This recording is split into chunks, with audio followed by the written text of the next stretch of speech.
স্বামীটাও মানুষ না, কষ্ট দেয়। শাশুড়িও অনবরত আমাকে কষ্ট দেয়, দুঃখ দেয়। আমি বাপের বাড়িতে গেলে বাপের বাড়িতেও আমাকে কটু কথা শোনায়, মন্দ কথা শোনায়। তারা আমার দোষ দেয়, তারা পরিস্থিতিটা বোঝার চেষ্টা করে না। এমন মহিলাও আমার কাছে ফোন করেছে, বলেছে হুজুর, স্বামীটা তো অমানুষ, নিজের পেটের সন্তানগুলো বড় হওয়ার পর বাপের মতো তারাও অমানুষ হয়ে গেছে, আমাকে চিনেও না। আমি সেই সমস্ত বোনকে বলি যে আপনার স্বামী, ছেলে মেয়ে, বাপ মা সবাই অমানুষ, সবাই আপনার প্রতি জুলুম করছে, সবাই কষ্ট দিচ্ছে, আমি মেনে নিলাম। এই সকল কষ্টের বিনিময়ে যদি আল্লাহ তাআলা আপনাকে জান্নাত দেওয়ার সিদ্ধান্ত নেন, যে আমারে বান্দিকে আমি স্বামীকে দিয়ে কষ্ট দিব, খানায় কষ্ট দিব, অসুখ দিয়ে কষ্ট দিব, নানা রকম বিপদ দিব, এই বিপদগুলার কি একসময় শেষ আছে না নাই? শেষ আছে। আর কিছু না হোক মরলে তো শেষ হয়ে যাবে।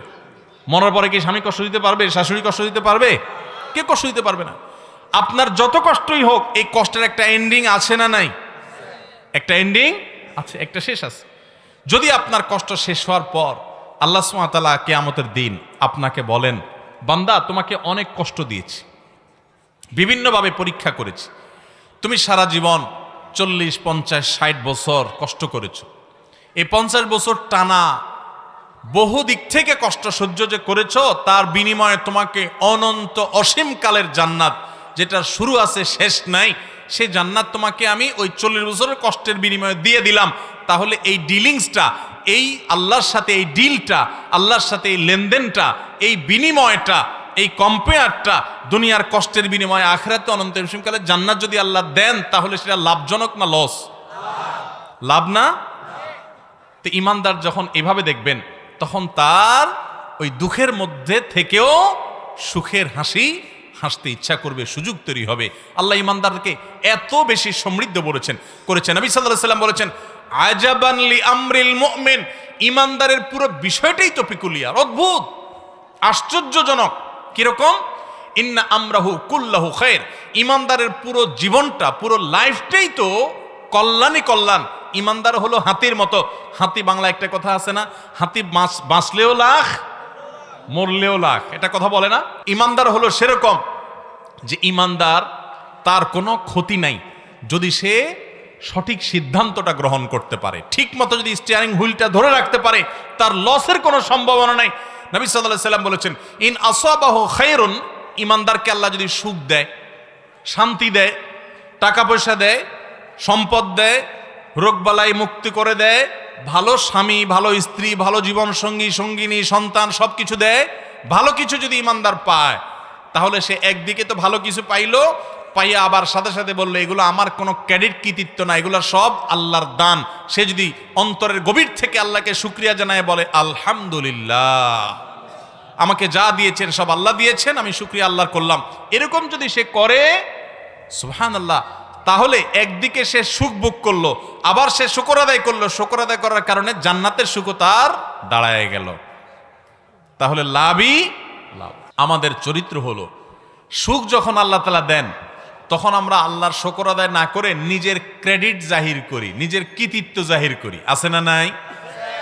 একটা লোক অনেক কষ্ট টষ্ট করে কিছু টাকা পয়সা কামাই করছে, কিছু ঘরবাড়ি হয়েছে, কিছু জমি জমা হয়েছে, ব্যবসা বাণিজ্য হয়েছে, বিদেশ গেছেন, অনেকদিন বিদেশ করার পর অনেক কিছু করতে পারছেন। যদি জিজ্ঞাসা করে কেউ, ভাই এত কিছু যে করছেন, কেমনে কিভাবে এত কিছু করলেন? তো অনেক লোক নিজের গল্প শোনানো শুরু করে, ভাই জানেন না, মাথার গাম পায়ে ফেলে আজ এ পর্যন্ত আসছি, এমনি এমনি আসি নাই ভাই। বলে কি বলে না? তার মানে আমি যা করছি, যা দেখছেন, এই সবগুলো আমার মাথার গাম পায়ের ফসল। আমার কথা হলো, ওরে ভাই, তোমার চাইতে আরো বহু বেশি কষ্ট করা মানুষ রাস্তা রাস্তায় এখনো ঘুরতেছে, কিছু করতে পারে নাই। আছে না নাই? অনেক লোক আছে যে 2, 5, 10 বছর বিদেশ করার পর অনেক কিছু করে ফেলছেন। আরে ভাই, আপনার চাইতে আরো বেশি দিন বিদেশ করার পর কিচ্ছু করতে পারে নাই এমন বহু লোক আছে না নাই? তাহলে শুধু পরিশ্রম দ্বারাই যদি হতো, তাহলে তার কেন হলো না? একজন কৃতজ্ঞ ইমানদার তিনি এভাবে বলবেন না, তিনি বলবেন এগুলো সব আমার আল্লাহর দান। বাংলাদেশের প্রথম সারির একজন ব্যবসায়ী 1, 2, 3 যদি আনেন তো 3-এর মধ্যে পড়বে, আমি নাম বললাম না।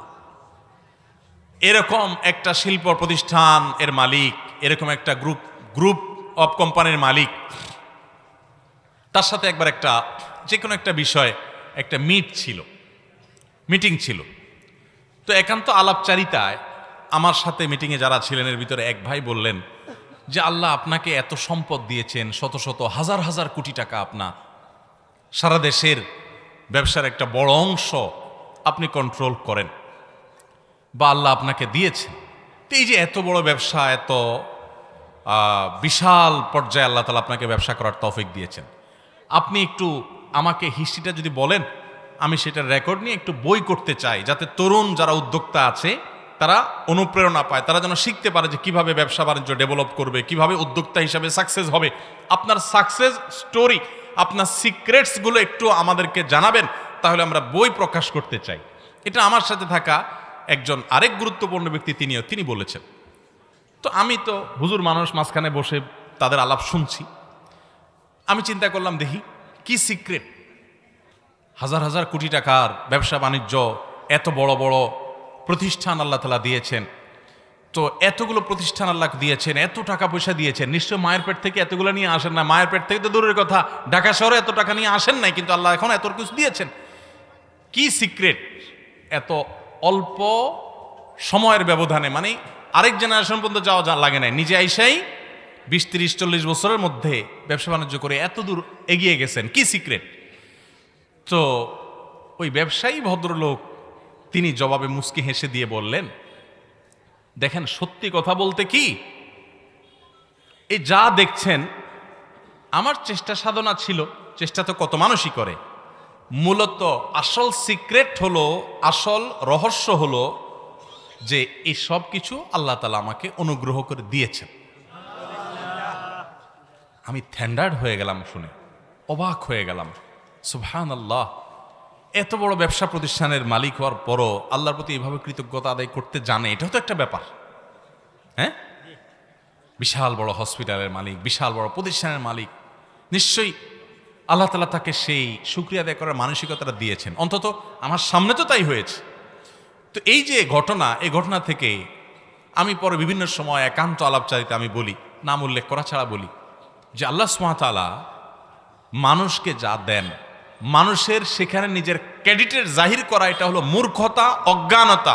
মানুষ চেষ্টা করতেই পারে, কিন্তু দেওয়ার মালিক কে? আল্লাহ সুবহানাহু ওয়া তাআলা। আমার চাইতে বহু ভালো ছাত্র ছিল মাদ্রাসায়, কিন্তু দেখা যায় যে তার এত কাজ করার সুযোগ, তৌফিক হয় নাই। আমার যে তৌফিক হয়েছে, আমি ছাত্র জীবনে অনেক ভালো রেজাল্ট করেছি, অনেক ফলাফল করেছি, বোর্ড স্ট্যান্ড করেছি, হান করেছি, তান করেছি, বিদেশ গিয়েছি, শিখেছি, ট্রেনিং নিয়েছি। এসব গাল গল্প দিলে আমি বহুত লম্বা লম্বা গল্প দিতে পারি। সত্যিকারের গল্প হলো যে আমার রব আমার প্রতি অনুগ্রহ ভিক্ষা করেছে। ঠিক আমি ঠিক? অতএব আল্লাহ যখন নেয়ামত দেন, তখন অনেকে শুকর আদায় করতে পারে না। আল্লাহর নেয়ামত পায়া নাশকরি করে, আল্লাহর নেয়ামত পায়া আল্লাহর নেয়ামতের শুকর আদায় না করে নিজের ক্রেডিট জাহির করে, আছে না নাই? এটা ইমানদারের চরিত্র হতে, ইমানদারের গুরুত্বপূর্ণ একটা চরিত্র হলো সে আল্লাহর শুকরিয়া আদায় করবে, সে কৃতজ্ঞ থাকবে, সে বিনয়ী হবে, তার মাথা অবনত হবে, তার মাথা নিচের দিকে যাবে, তার মাথা উপর দিকে বুক ফুলে আসে অহংকার করবে না, সে বিনয়ী হবে এবং আল্লাহ যা দিয়েছেন, তাহাজ্জুদ পড়ার যদি কখনো তৌফিক হয়, তো অন্য আরেকজন শুয়ে আছে সেদিক তাকাবে না, তাকাবে এদিকে যে আল্লাহ আমাকে দয়া করেছেন, অনুগ্রহ করেছেন, আমাকে তৌফিক দিয়েছেন। আমি মাহফিলে আসতে পেরেছি, অনেকে আসতে পারেন নাই, আল্লাহ আমাকে দয়া করেছেন, এটা আমার ক্রেডিট না, এটা আল্লাহর দয়া, আল্লাহর অনুগ্রহ। আল্লাহর অনুগ্রহের শুকরিয়া আদায় করলে, নেয়ামতের শুকরিয়া আদায় করলে বান্দার মধ্যে অহংকার থাকে না। অহংকারী মানুষকে পৃথিবীতে কেউ দেখতে পারে না, প্রত্যেকটা মানুষ অহংকারীকে ঘৃণা করে। অতএব আল্লাহর প্রতি আমরা শুকর আদায় করবো তো ইনশাআল্লাহ। সুসময়ে শুকর আদায় আমরা অনেকে করি না, আবার অনেকে আসি সুসময়ে তো শুকর আদায় করি না, দুঃসময়েও শুকর আদায় করি না, দুঃসময়ে বরং আরো অভিযোগ করি, চিন্তা করি যে আমি শুকর আদায় করব কি নিয়া। অনেকের ধরেন কারোর অসুখ আছে, হয়তো কোনো বিপদ আপদ আছে, হয়তো কোনো পেরেশানি আছে। এই পেরেশানির সময়, বিপদ আপদের সময় ওনাকে যদি জিজ্ঞাসা করেন ভাই কেমন আছেন, তো কি বলে? হ্যাঁ, মনে করেন খুব বিপদ আপদে আছে, খুব ঝামেলা যাচ্ছে, মুসিবত আছে, পেরেশানি আছে, অসুখ বিসুখ আছে, যদি জিজ্ঞাসা করেন ভাই কেমন আছেন, কি বলবে? কোনো মতে আছি। আর কি বলবে? আর কয়া লাভ নাই। আর কি বলবে? আর কেমন থাকবো, কেমন আছে দেখতেই তো আছেন, এরকম নানান কথা না বলি আমরা? আহা, এটা ইমানদারের কথা না ভাই, এটা ইমানদারের কথা না। এখন আপনি বলবেন হুজুর এটা কোনো কথা, বেচারা বিপদে আছে সেটা বলতে পারবে না? হ্যাঁ, বিপদের কথা বলবেন মালিকের কাছে। বিপদের কথা কার কাছে বলবেন? জায়গা মতো বলবেন। আরে গোলামদের কাছে বিপদের কথা বলে লাভটা কি? গোলামদের কাছে বিপদের কথা বলে লাভ আছে? বিপদের কথা বলতে হবে কার কাছে? আল্লাহর কাছে। দুই হাত তুলে চোখের পানি দিয়ে বুকটা ভাসিয়ে দিবেন, ভিজিয়ে ফেলবেন, আর মন খুলে। মাইকেলা ভাই হলো না তো? তো ভাই যেটা বলছিলাম যে ইমানদার তার বিপদ আপদের কথা, তার কষ্টের কথা অবশ্যই বলবে। বলবে না মানে, না বললে মানুষ হালকা হবে কোত্থেকে? কিন্তু ভাই বিপদের কথা আল্লাহকে শোনাবেন। বিশ্বাস করেন, মানুষের কাছে বিপদের কথা বললে বিপদ কমবে না, বরং বিপদ আরো কিরকম বাড়বে। আমি বলি, কারোর কাছে নিজের কষ্টের কথা বললে মানুষের মন শান্তি পায় না, মন আরো অস্থির হয়। আমি অর্থের কষ্টে আছি, আমি একজনকে বললাম ভাই অর্থের কষ্টে আছি, তার কাছে আমি ছোট হলাম না বড় হলাম? কারোর কাছে ছোট হইতে কারোর ভালো লাগে? কিন্তু আপনি যদি জায়গা মতো বলেন, মালিকের কাছে চোখের পানি ফেলে বলেন, আল্লাহ আমি অনেক কষ্টে আছি মালিক, আপনি জানেন সব কিছু, আল্লাহ আপনি আমার প্রতি রহম করেন, আল্লাহ আপনি আমাকে ভিক্ষা দান করেন, আল্লাহ আপনি আমাকে অনুগ্রহ করেন। আপনি যদি আল্লাহর কাছে চোখের পানি ফেলে নিজের কষ্টের কথা বলেন, ভোর রাতে উঠে তাহাজ্জুদের সময়, আল্লাহর কসম করে বলছি, তালতলার ভাইয়েরা, কসবার ভাইয়েরা, আল্লাহর শপথ করে বলছি, আল্লাহর কাছে যদি বলতে পারেন, দেখবেন সাথে সাথে বলে শেষ করবেন, চোখের পানি ফেলে একটু সেজদায় গিয়ে একটু দোয়া ভালো করে একটু কাঁদতে কাঁদতে বলেন, যেমনে পারেন নিজের ভাষা একটু আল্লাহর কাছে খুলে বলেন। বলার পর দেখবেন নিজের মনটা অনেক হালকা হয়ে গেছে। যাদের জীবনে এ অভিজ্ঞতা নাই, সালহাতু সঙ্গে বুদি দিল খারাস আজমুদে এক জামানা খাকে বাস। বহুকাল পাথর হয়েছিলে, কিছু সময় একটু মাটি হয়ে দেখো ভাই, একটু মাটি হয়ে দেখো, একটু মাটি হয়ে দেখো, আল্লাহর কাছে একটু বিনম্র হয়ে দেখো, আল্লাহর কাছে একটু ছোট হয়ে দেখো, একটু চোখের পানি ফেলো ভাই। একদিন একটু ভোর রাতে উঠো, ও যুবক ভাই আমার, তাহাজ্জুদ পড়ে একটু দুহাত তুলে আধা ঘন্টা ধরে একটু কাঁদো আল্লাহর কাছে। আল্লাহ আমার চাকরি হচ্ছে না, দাঁড়ে দাঁড়ে ঘুরছি, আল্লাহ হচ্ছে না, তোমার কাছে অসম্ভব বলতে কিচ্ছু নেই। তুমি যদি জীবনের শেষ মুহূর্ত পর্যন্ত চাকরি না দাও, তোমার ব্যাপারে আমার কোনো অভিযোগ নাই মালিক, কিন্তু আমি তোমার কাছে রহমত চাই, দয়া চাই, অনুগ্রহ চাই। আল্লাহ আমাকে অমুক কষ্ট দিয়েছে, আমি কারোর কাছে শোনাতে চাই না, আল্লাহ তোমার কাছে বলে রাখলাম, তুমি আমার মনকে শান্তি দাও। ভাইরা, আল্লাহর কাছে এভাবে যদি খুলে খুলে কথা বলেন না, আপনি দেখবেন কথা বলার পর আপনার মনটা হালকা হয়ে গেছে, অনেক শান্তি লাগছে, দেখবেন অনেক বেশি ভরসা পাবেন, অনেক বেশি আস্থা পাবেন। আল্লাহর শপথ করে বলছি, পরীক্ষা হলেও, পরীক্ষা করে হলেও আল্লাহর কাছে নিজের অভিযোগগুলো বলার অভ্যাস গড়ে তোলেন, চেষ্টা করেন। তাহাজ্জুদে পড়ে, তাহাজ্জুদে উঠতে পারেন না, দিনের বেলায় রাতের বেলা 2 রাকাত নফল নামাজ পড়ে কোন একটা কোনায় দাঁড়িয়ে বসে দুহাত তুলে আল্লাহর কাছে একটু চোখের পানি ফেলেন, একটু চাইতে থাকেন। মুখে কিচ্ছু বলতে পারেন না, দরকার নাই, শুধু চোখের পানি ফেলেন আর মনের ভাষায় কথা বলেন। আল্লাহ তাআলা আলিমুম বিদাতি সুদূর, অন্তরে মানুষ কি বলে সেটাও আল্লাহ জানেন। শুধু চোখের পানি ফেলে আল্লাহর কাছে অভিযোগগুলো বলেন, ইনশাআল্লাহ আপনার মন হালকা হবে। আমরা কি করি, বিপদ আসলে অভিযোগের কথা মানুষকে শুনাই, মানুষকে শুনাই, মানুষকে শুনাই, আমরা নাশুকুরি করি। যদি জিজ্ঞেস করে কেমন আছেন, ভাই কেমন আর থাকবো, দেখেন না কেমন আছি, কি চলতেছে দেখতেছেন না, আমরা নাশুকুরি করি। এ নাশুকুরি করলে পরেশানি কমবে না, পেরেশানি আরো বাড়বে, আর আল্লাহ তাআলার নাশুকুরির কারণে আমি গুনাহগার হব। এখন আপনি বলতে পারেন হুজুর আমি কষ্টে আছি, তো আমি বলবো না যে হ্যাঁ ভাই আমি কষ্টে আছি। কষ্টে আছি বলাটা দোষের বিষয় না, কিন্তু ইমানদার কষ্টের মধ্যে থেকেও আল্লাহর শুকরিয়া আদায় করবে, কষ্টের মধ্যে থেকেও আল্লাহর। এখন কেউ বলতে পারেন এটা কেমন কথা বললেন ভাই, কষ্টের মধ্যে থেকে শুকর আদায় করবে কেমনে? একজন মনে করেন মোটরসাইকেল অ্যাক্সিডেন্ট করছে, বাইক অ্যাক্সিডেন্ট করছে, অ্যাক্সিডেন্ট করে বেচারার পা ভেঙে গেছে, হাত ভেঙে গেছে। এখন সে আল্লাহর কাছে কি বলে শুকর আদায় করবে যে আল্লাহ আমার ট্যাংটা ভাঙা দিছো, তোমার শুকরিয়া? এই সে কোন যুক্তিতে শুকর আদায় করবে? এই যে একটু আগে বললাম যে বিপদেও আল্লাহর শুকর আদায় করতে হবে, তো এখন বেচারা কোন যুক্তিতে শুকর আদায় করবে? যুক্তি শুনেন। যুক্তি হলো, এই যে লোকটা বাইক অ্যাক্সিডেন্ট করেছে, তার হয়তো একটা হাত বা একটা পাও ভাঙছে বা অন্য কোনো ক্ষতি হয়েছে, ধরেন একটা পাও কেটেই ফেলে দিতে হয়েছে বা পড়ে গেছে, আলাদা হয়ে গেছে, আল্লাহ না করুক, এরকম কারো হলো, সে যে যুক্তিতে শুকর আদায় করবে সেটা হলো যে আল্লাহ তাআলা এই বাইক অ্যাক্সিডেন্টে আমার মৃত্যু দিতে পারতেন। পারতেন কি পারতেন না?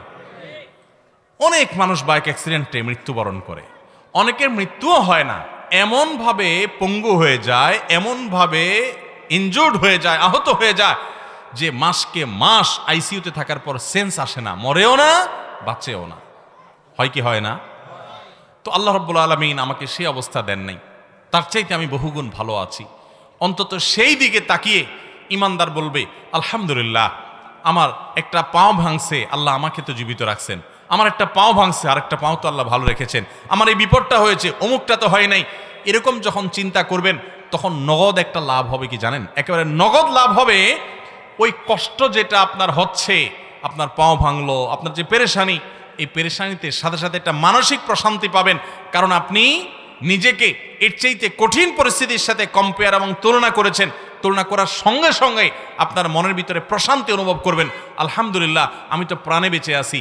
আমি তো অনেককে জানি যে সে অ্যাক্সিডেন্টে গিয়ে সে ব্রেইনে আঘাতপ্রাপ্ত হয়ে সেন্সলেস হয়ে সে আইসিইউতে, সে মাসকে মাস বছরকে বছর ভুগতেছে, বিছানায় সারা জীবনের জন্য শুয়ে গেছে, আর সে মৃত্যু পর্যন্ত উঠতে পারবে না, এভাবে তার বাকি জীবন কাটাতে হবে। আমি তার তুলনায় আল্লাহ অনেক ভালো রেখেছেন, যে পাও ভাঙছে 1-2 মাস পর ইনশাআল্লাহ ঠিক হয়ে যাবে, হয়তো কিছু পয়সা খরচ হবে, এর চাইতে বেশি পয়সাও তো খরচ হতে পারতো, আল্লাহ তাআলা আমাকে সেই তুলনায় তো ভালো রেখেছেন। এই কথা চিন্তা করে শুকর আদায় করবেন, এর নাম হলো ইমানদার। আল্লাহ তাআলা আমাদের সবাইকে সুখে দুঃখে সর্বাবস্থায় আলহামদুলিল্লাহ বলার তৌফিক দান করুন। আমার কাছে অনেক মানুষ আসে অফিসে, আয়সা বলে, হুজুর, আমার বিপদের কোনো শেষ নাই, কোনো শেষ নাই। অনেক সময় মহিলারা আসেন, এসে বলেন, ভাই, একদিক থেকে তো মানুষ একটু সুখে থাকে, আমার স্বামীটাও মানুষ না, কষ্ট দেয়, শাশুড়িও অনবরত আমাকে কষ্ট দেয়, দুঃখ দেয়। আমি বাপের বাড়িতে গেলে বাপের বাড়িতে আমাকে কটু কথা শোনায়, মন্দ কথা শোনায়, তারা আমার দোষ দেয়, তারা পরিস্থিতিটা বোঝার চেষ্টা করে না।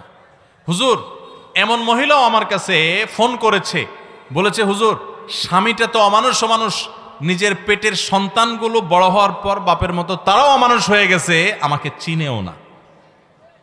আমি সেই সমস্ত বোনকে বলি যে আপনার স্বামী, ছেলে মেয়ে, বাপ মা সবাই অমানুষ, সবাই আপনার প্রতি জুলুম করছে, সবাই কষ্ট দিচ্ছে, আমি মেনে নিলাম। এই সকল কষ্টের বিনিময়ে যদি আল্লাহ তাআলা আপনাকে জান্নাত দেওয়ার সিদ্ধান্ত নেন, যে আমারে বান্দিকে আমি স্বামীকে দিয়ে কষ্ট দিব, খানায় কষ্ট দিব, অসুখ দিয়ে কষ্ট দিব, নানা রকম বিপদ দিব, এই বিপদগুলার কি একসময় শেষ আছে না নাই? শেষ আছে। আর কিছু না হোক, মরলে তো শেষ হয়ে যাবে। মরার পরে কি স্বামী কষ্ট দিতে পারবে? শাশুড়ি কষ্ট দিতে পারবে? কে কষ্ট দিতে পারবে না। আপনার যত কষ্টই হোক, এই কষ্টের একটা এন্ডিং আছে না নাই? একটা এন্ডিং আছে, একটা শেষ আছে। যদি আপনার কষ্ট শেষ হওয়ার পর আল্লাহ সুবহানাহু ওয়া তাআলা কিয়ামতের দিন আপনাকে বলেন, বান্দা, তোমাকে অনেক কষ্ট দিয়েছি, বিভিন্নভাবে পরীক্ষা করেছি, তুমি সারা জীবন 40, 50, 60 বছর কষ্ট করেছো, এই 50 বছর টানা বহু দিক থেকে কষ্ট সহ্য যে করেছো, তার বিনিময়ে তোমাকে অনন্ত অসীম কালের জান্নাত, যেটার শুরু আছে শেষ নাই, সেই জান্নাত তোমাকে আমি ওই 40 বছরের কষ্টের বিনিময়ে দিয়ে দিলাম।